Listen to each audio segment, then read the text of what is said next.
time ago, there was a large kingdom. It was full of interesting people, animals, and things. One day, a knight came to the kingdom. He was dressed in all black and white. He looked very strong. The knight came to the main town. He stopped in the market square. He wanted to purchase something. It was something very special. The market square was very big. It was full of people. There were various products for sale. The knight walked slowly through the square. He went directly to a dark corner of the market. There he found a trader. The trader had an unusual range of items. The knight looked at the products. "Hello, trader," he said. "Yes, sir, I seek a potion. Do you have any potion?" "No, we have no potion here." "None." The knight looked the trader in the eye. Then he said, "I believe you know what I want." "Oh, yes. Oh, potion." What kind of potion?" "The potion for strength." The trader looked around him. Then he looked at the knight. "I don't have any here. There is not much these days. The item I need to make it is hard to find." The trader paused and looked around again. Then he said, "I can make you some, but it will be at great cost. I have gold. I require 2 potions for strength. How long will it take? Come back this evening. They'll be ready." The knight nodded and walked away. The knight walked across the square. People looked at him. They did not know him. However, the knight was famous. He was an independent fighter. His name was Lars. Lars travelled from kingdom to kingdom. He fought many men. He often fought for kings. Lars crossed a stone bridge. He arrived at the castle door. Then 2 guards stopped him. "Who are you?" asked one of the guards. "My name is Lars. I want to see the king." "You can't. Now leave." Lars looked at the guard. He took a few steps back. He put his bag down. The bag contained many unusual items. Lars took an old scroll from the bag. He gave it to the guard. "Look at this scroll." "It is from the king," said Lars. The guard looked at the scroll. It looked official. It also had the king's mark. "Fine," the guard said. "Come in." The knight moved forward. He walked into a large room and waited. The room was very big and beautiful. Several guards were there. They looked at the knight suspiciously. They wanted to know why he was there. Soon the king entered. His name was Andir. He was dressed completely in purple. Purple was the colour of kings. He wore gold around his arms and neck. "Are you Lars?" King Andir asked. "I am," answered Lars. He held up the scroll. "I want to speak with you. Come with me," said the king. King Andir and Lars went into a smaller room. Both men sat down. The king offered Lars a cold drink. Lars accepted. "Thank you for coming," the king said to Lars. "I see you received my message." "Yes, I've also heard that you require help. What have you heard exactly?" "You need someone to carry a load of gold. It must go to your brother Arthur, and you need a man you can trust." "I am that man." The king thought for several minutes. "At last," he said, "and why should I trust you? I have helped you before. I will not betray you now. War and gold are different things. And this is a lot of gold. I don't need gold. I have gold. Then why are you here? I like to travel and discover new things." King Endure thought for a moment. He looked suspicious. Lars smiled. After a moment, the king said, "Okay, Lars, take the gold to my brother. I'll tell my guards. Thank you, King Andir. Don't thank me yet. First, I must hear from Arthuran that the gold has arrived. Then you will get your own gold." Lars left the castle. He walked over to the guards. One of the guards called, "So you are back. We've just heard. You are taking the gold to Arthuran's kingdom." "Yes." "Well, good travels." The guard laughed. "There are many dangers on the road." "You'll never make it." The other guards laughed as well. Then the guard became serious. "Men," he called, "prepare the gold. It leaves tomorrow." It was now evening. The knight returned to the market square. He found the trader. "Do you have my potions?" he asked. "Yes, here they are." It was not easy, and it was very costly. "That will be 6 pieces of gold." The knight looked up in surprise. He gave the trader the gold. The trader handed him the potions. "Thank you, kind sir," said the trader. "Have a good day." The knight simply walked away. The next day, 3 guards came to Lars. They were joining the knight on the journey.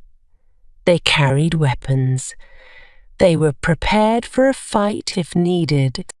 The 4 men walked to the northern road. It led straight to Arthuran's kingdom. At the road, the horses and the gold were waiting.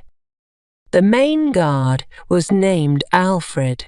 He turned to Lars. "Are you ready?" he asked. "Yes, we can go."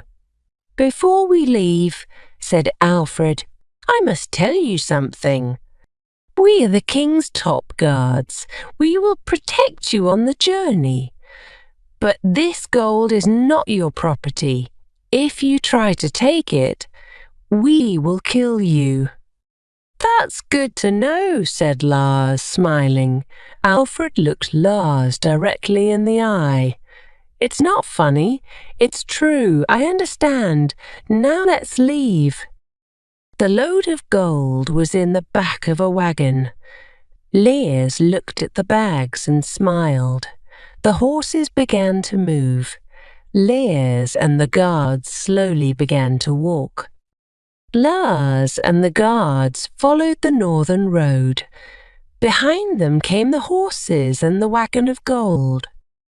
After some time, Alfred, the main guard, said, "Lars, what is along the way?" "It's not an easy way. It's very dangerous," replied Lars. "So, what will we do?"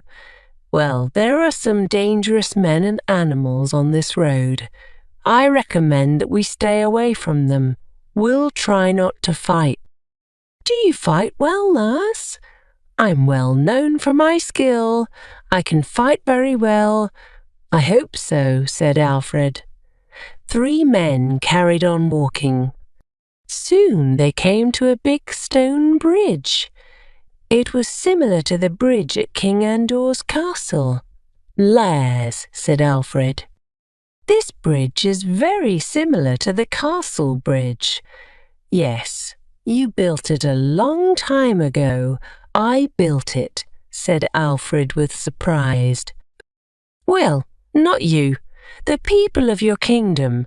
They built it a long time ago. They built it for a reason, but I will not tell you that now. The men crossed the bridge. Then they walked into a big wood.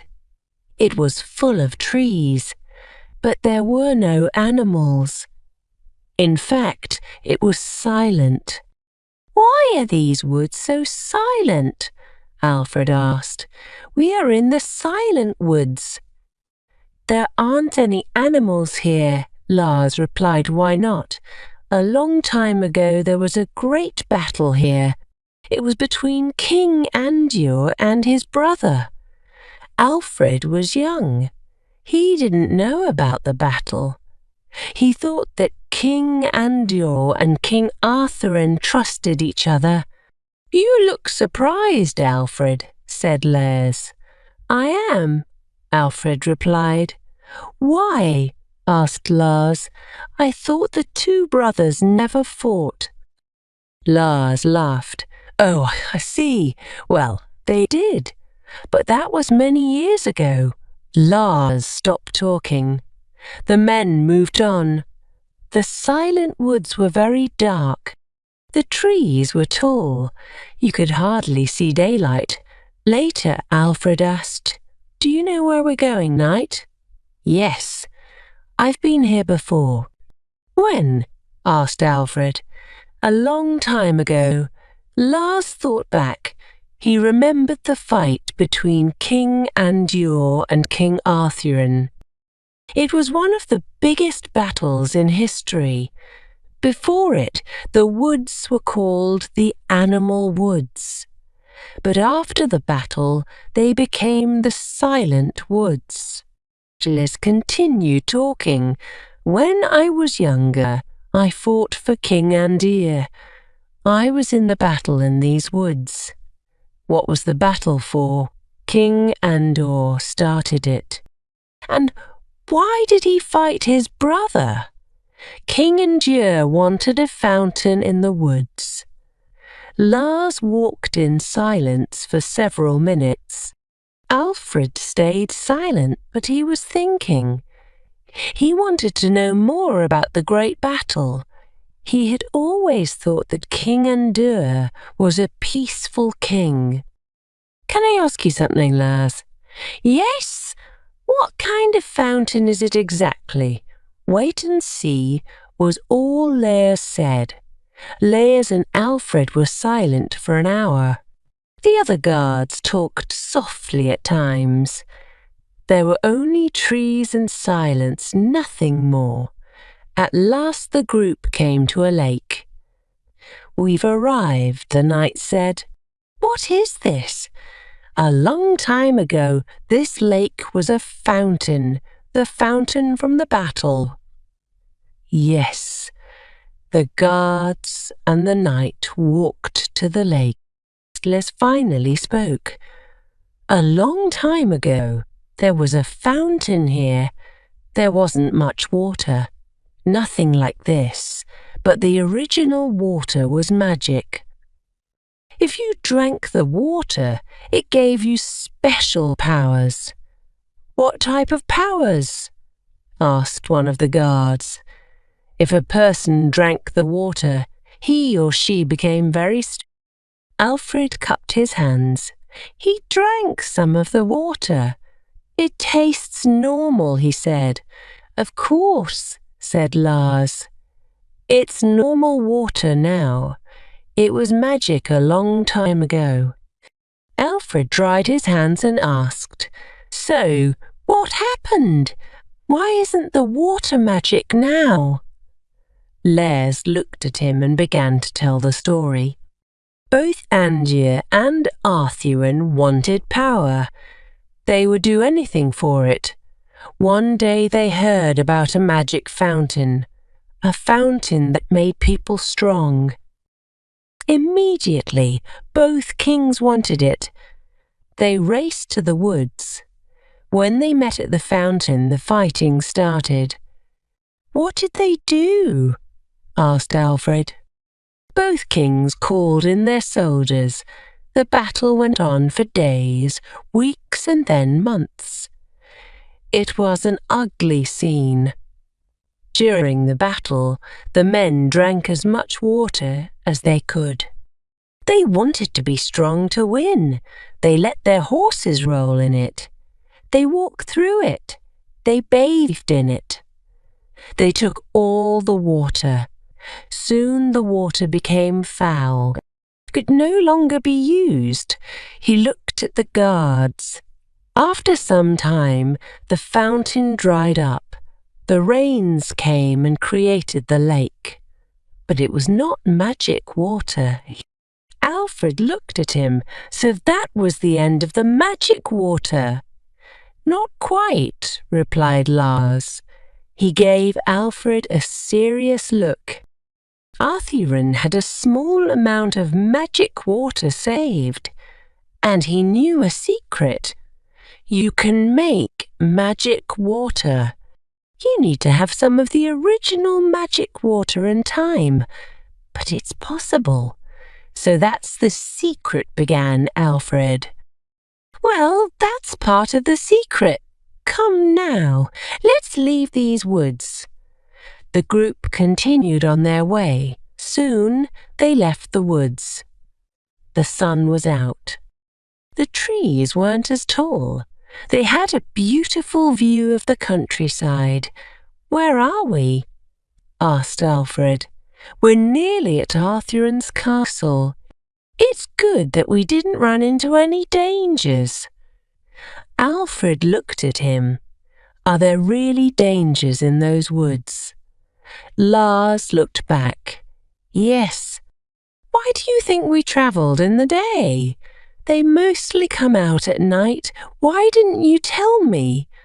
I didn't think you would come, said Lars. He laughed. Then he said, Okay, let's go. The group could soon see a town. In it there was a large castle. The guards had never been in another kingdom before. Is this it? Asked Alfred.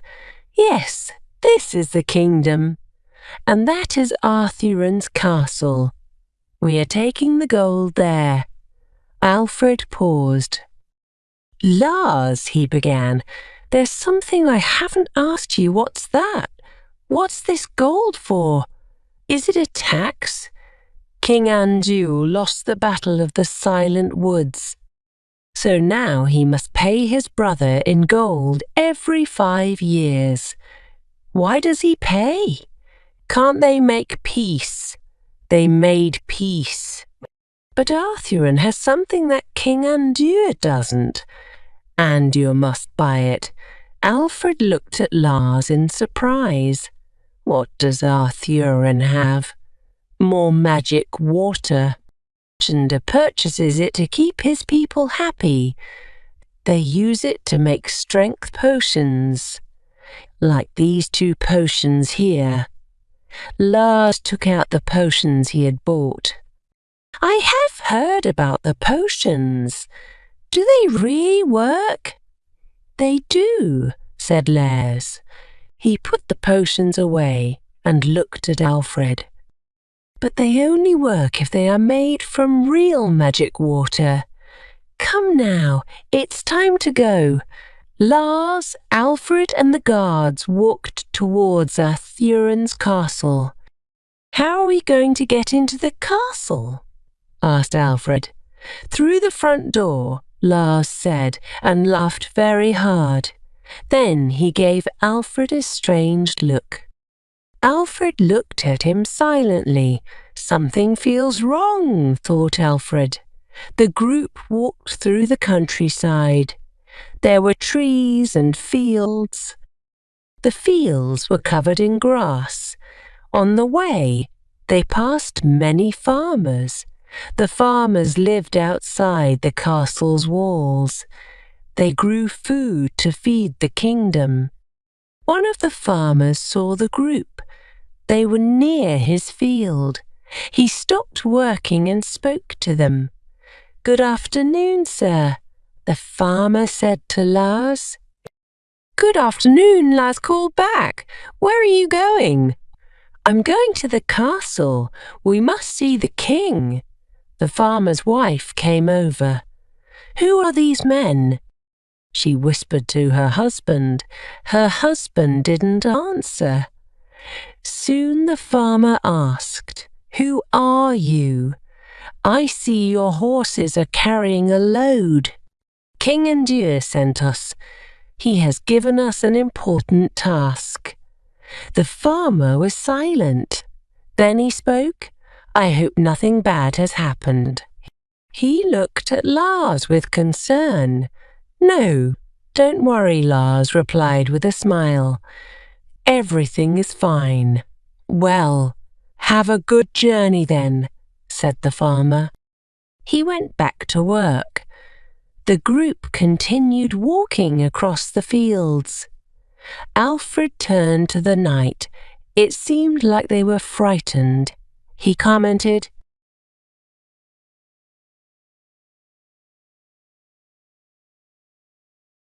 One cold winter day, a little girl and her father arrived in London.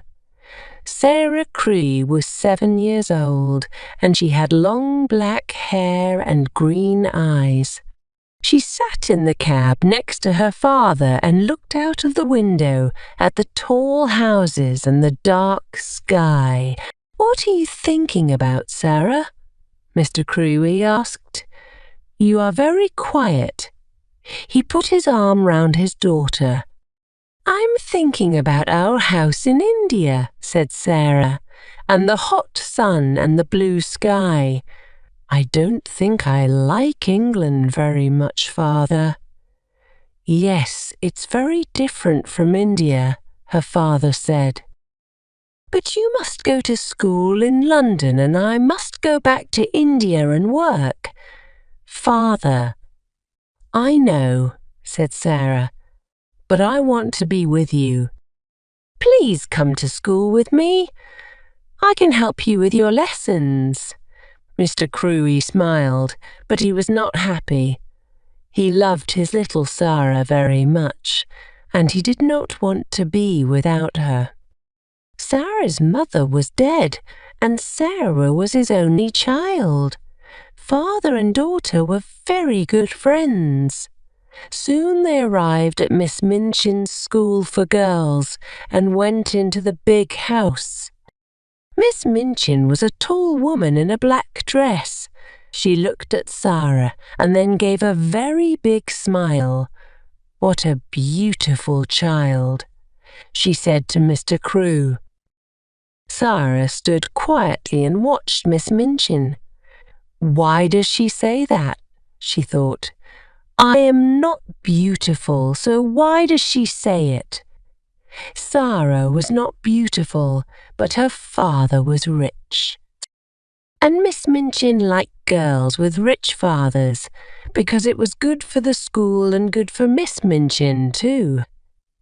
Sarah is a good girl, Mr. Crewe said to Miss Minchin.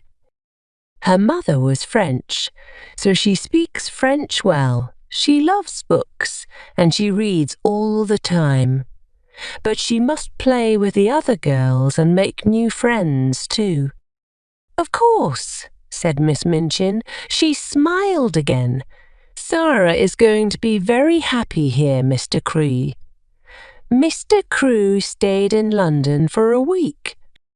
He and Sarah went to the shops, and he bought many beautiful, expensive dresses for his daughter. He bought books and flowers for her room and a big doll with beautiful dresses too. Miss Minchin smiled, but she said to her sister Amelia, all that money on dresses for a child of 7. She looks like a little princess, not a schoolgirl. When Mr. Crewe left London, he was very sad. Sarah was very sad too, but she did not cry. She sat in her room and thought about her father on the ship back. Father wants me to be happy, she said to her new doll. I love him very much, and I want to be a good daughter, so I must be happy. It was a very big and very beautiful doll, but of course it could not answer. Sarah soon made new friends in the school. Some little rich girls are not very nice children. They think they are important because they have money and lots of expensive things. But Sarah was different. She liked beautiful dresses and dolls, but she was more interested in people and books and telling stories. She was very good at telling stories. She was a clever child, and the other girls loved to listen to her. The stories were all about kings and queens and princesses and wonderful countries across the sea. "How do you think of all those things?" asked her best friend, Ermengarde. "I have all these pictures in my head," said Sarah, "so it's easy to tell stories about them." Poor Ermengarde was not 11. She could never remember any of her school lessons, and Miss Minchin was always angry with her. Sarah often helped Ermengarde with her lessons. "Listen, Ermi," she said. "You remember that French King Louis XVI? Well, this is a story about him.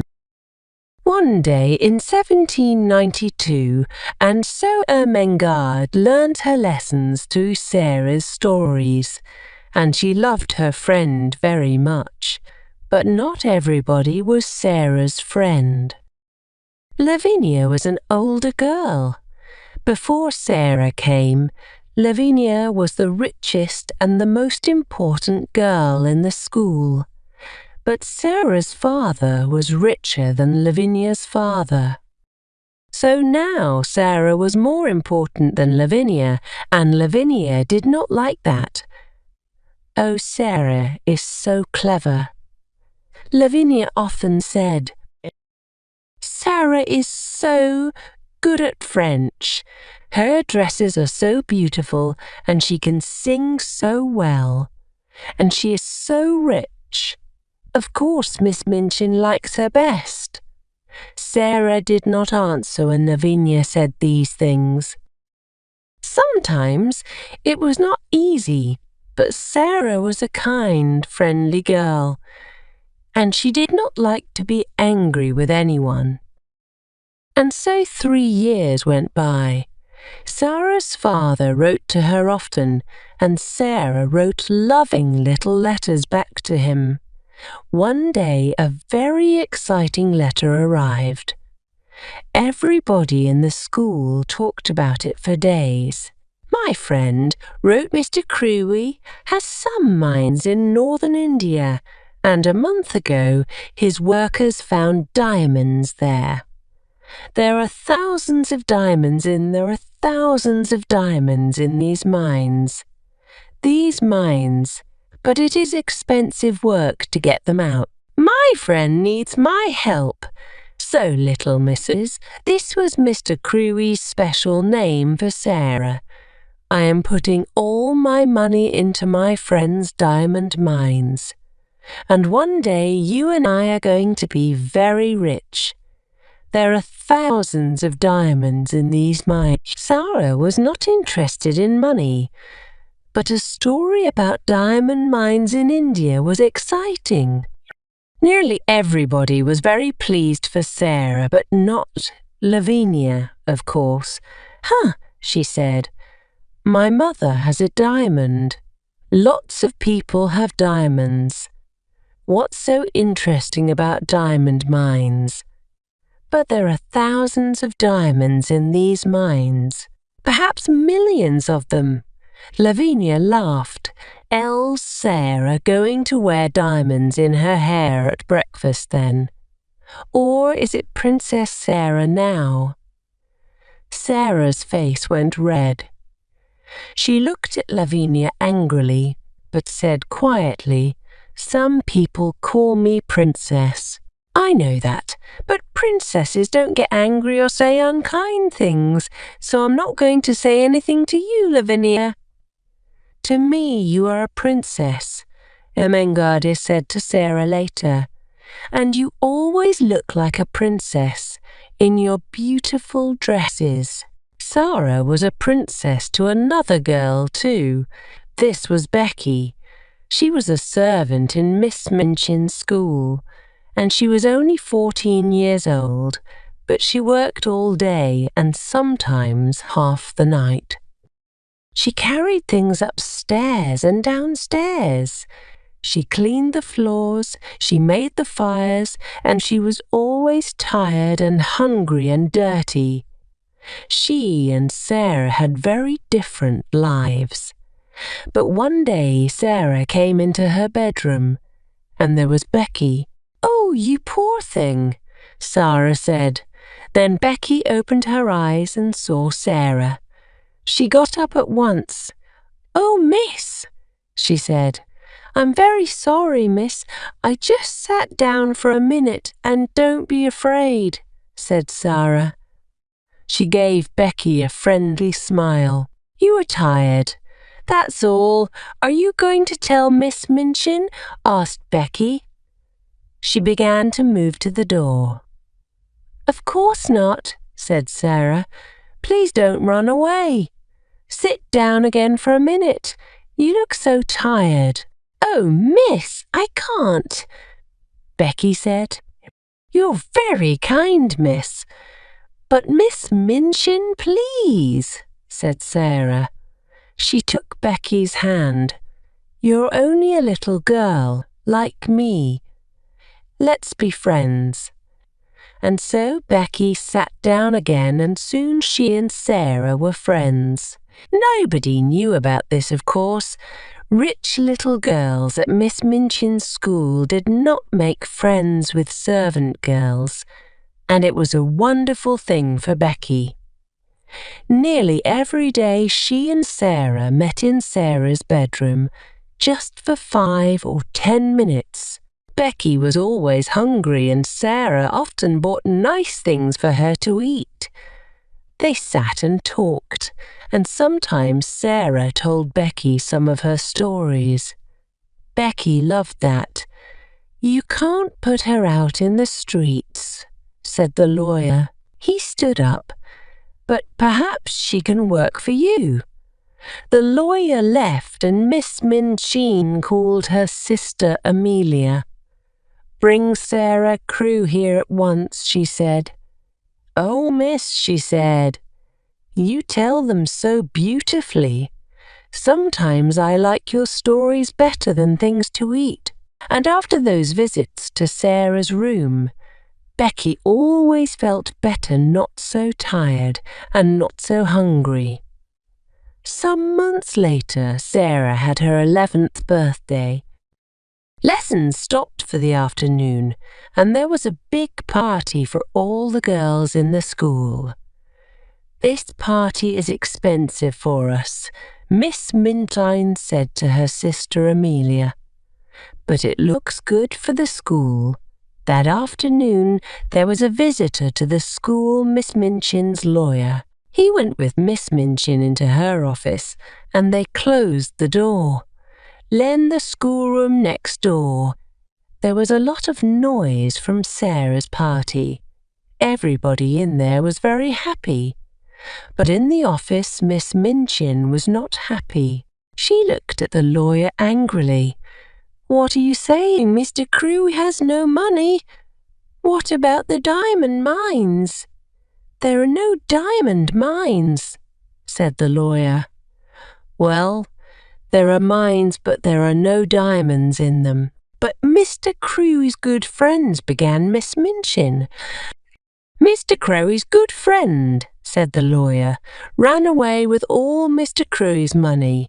Ralph Crewe was ill with a fever, and when he heard about this, he got worse. A week later, he was dead." "Dead," cried Miss Minchin. "But what about his daughter Sarah? And this expensive birthday party?" "Sarah Crewe has no money," said the lawyer. "Not a penny in the world, Miss Minchin. Not a penny. She must leave my school at once, Miss Minchin said angrily. She must go this afternoon. Where? Said the lawyer. Out into the streets? An 11-year-old girl? That's not going to look very good for your school, Miss Minchin. Miss Minchin's face went red. You can't put her out in the streets, said the lawyer. He stood up. But perhaps she can work for you. The lawyer left, and Miss Minchin called her sister Amelia. Bring Sarah Crewe here at once. 2 minutes later, Sarah, in her beautiful blue party dress, stood in front of Miss Minchin. Have you a black dress, Sarah? Miss Minchin said coldly. Yes, Miss Minchin, said Sarah. But it's very small. She must leave my school at once, Miss Minchin said. Go and put it on at once, said Miss Minchin. Your father is dead. There were no diamond mines, and your father's friend ran away with all his money. You have nothing. Not a penny. But I am going to be very kind to you. You can stay in my house, but now you must be a servant and work for your bread. You can sleep in a servant's room upstairs, next to Becky's room,